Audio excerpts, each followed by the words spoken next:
Okay, so for the first protocol of securing your switches from those broadcast and all ports are up attacks and etc. such things like what happened port security, we are done. Protocol number one was port security. Protocol number two will be DHCP snooping we will talk about, and protocol number three will be something that you haven't heard about before.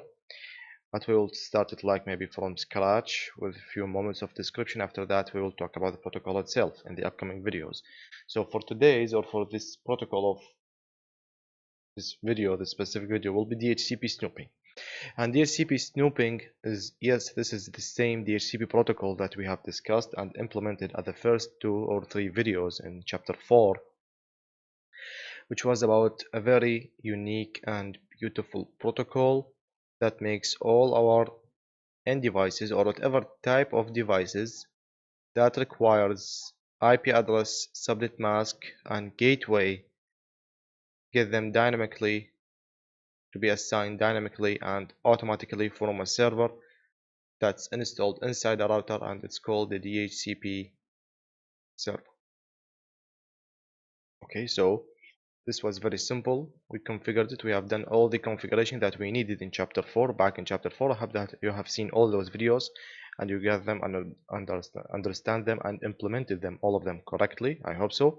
So just in case you did, and you must to complete this video, then we can jump right here to this video and we can continue on DHCP snooping, because right now we will need to do the same configuration of DHCP, but we need to notice something, and that thing is, let's do it this way. I believe at the bottom we have a big space in here. Okay, check this one. So this is my computer that is connected to the department switch where I work every day, and this is connected to the building main switch of the building, and this goes back maybe to the core switch of the headquarter, the main headquarter of the company, which is connected finally to a router, which is the core router inside the main headquarter that the company operates from. And just inside this router there is a DHCP server that gives the IP addresses to the entire company based on VLANs and broadcast domains and different prefixes and subnets and addresses, etc. So the point of the story is that this works, of course, because when my PC requires a DHCP or an IP address, it will send a broadcast domain that will be automatically forwarded all the way without any assistance of any protocol, just to reach this broadcast domain interface, which is the router interface, and this one will reply me with an offer. After that I will request to receive a reply or a packet. That's it, as simple as that. So this is the DHCP. What if someone wanted not to hack me by accessing my PC, but to steal things from me without without my knowledge, or without my awareness, or without I notice? This person will take from me the information that I should send to the internet, or to the gateway, or to whatever other networks that lies beyond this router, whatever happens in here, and whatever type of information that I want to send to them, I will be, not on purpose because I have no idea, I will be sending to this guy, this hacker. And this will be happen by using, maybe by connecting to some very close switch to me, because the DHCP server is about 3 switches away from me. So what he will do is that he will do his efforts just to come as closest as he can to me, and he will connect a router to this switch, which is the department switch, DPT. Okay, the switch, this one, and he will connect his router, this hacker guy, and what he will do is that he will install a DHCP server again, or another one, inside this router. You see, what will happen is that in the next time when my PC sends an IP address, maybe in the morning or just requesting a new IP address, it will send the broadcast message. This broadcast message will be forwarded to this interface, and this interface, we know the default switch's behavior for broadcast messages, so it will hit this one much earlier than earlier than it will hit this one, this interface. So, and there is a DHCP server installed inside this router, this rogue router that wants to hack me or attack the network entirely. And this guy, what he will do is that he will offer me a DHCP packet. Okay, and my computer has no idea who is this, but there is an offer. Okay, I'm taking the offer, please. Yes, at the same time, there is an offer coming from this far router, but what happens is that this is much closer, and his offer will reach me faster, will reach me first, and my computer will accept the first offer it receives. For the second offer, it will be dropped, it will be useless. And again, it will send another broadcast message of request. It will reach him first, so the reply will reach me faster. And that's it. What I got is that my PC will install an IP address, subnet mask, and a gateway, and maybe a DNS, etc. All the information that this hacker guy have installed inside his router, I will acquire them, or my PC will acquire them. All of this package and the complete offer or package will be acquired by my PC, and from now on I believe that this is my gateway, not this one. And you know computers, whenever they want to send an information to someone from a different broadcast domain, the first thing that an end device do is to send the first packet to its gateway, and the gateway will deal with the packet based on their routing concepts, etc. Okay, so what will happen is that from now on, whatever a thing that I want, or a packet or an information that I want to send to another broadcast domain, I will send it to the gateway that I think that it's my correct gateway. So this guy will receive every bit of information that I want to send, and he can sniff the cable and see everything that he wants and collect all the information that he wants. Maybe it's information about money, transactions, maybe about sales, accountant, etc., passwords, maybe some HR system with salaries, etc. You can imagine how dangerous it is. Okay, so this is a disaster actually. Yeah, I'm sorry. So he can. I said it's in Arabic, like so. Okay, so he can do it. You see, he can sniff us. He can steal whatever information he wants, and that's it. I will have no idea. Actually, I will have no idea about it. And I'm not just talking about my computer. I have no idea how many computers are connected to this switch, and maybe also the computers that are connected to this one.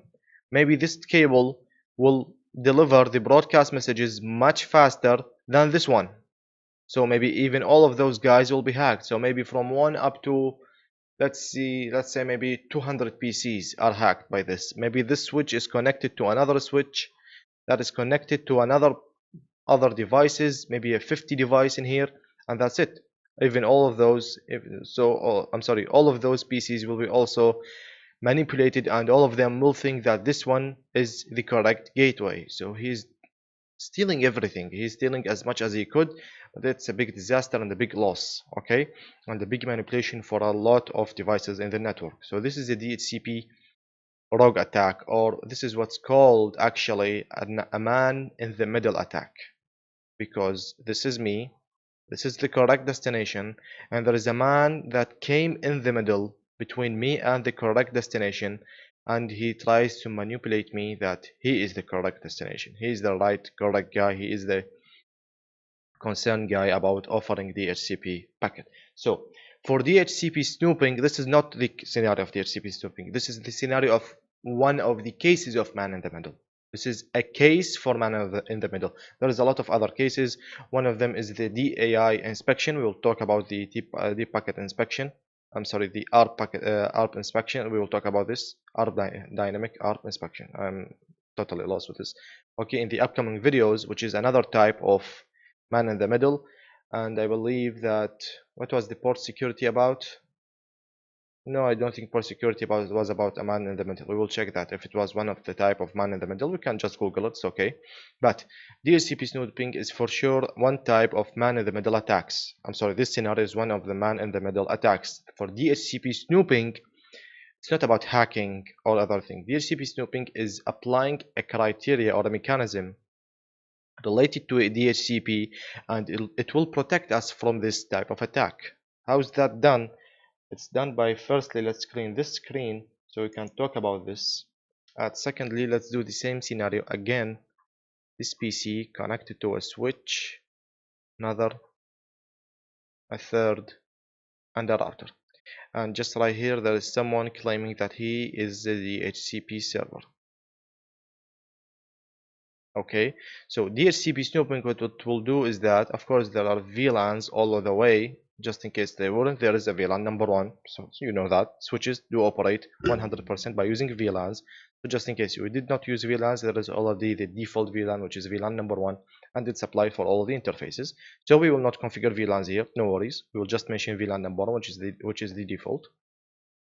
But anyway, what we will do is that we will inform this switch, this one, we can do it for all of them, but we will inform, like in this example, this switch that, or maybe we will take, the concept is that DHCP snooping will trust, just like trusting MAC addresses in the port security, DHCP snooping will trust an interface to pass the broadcast domain message, or maybe this one.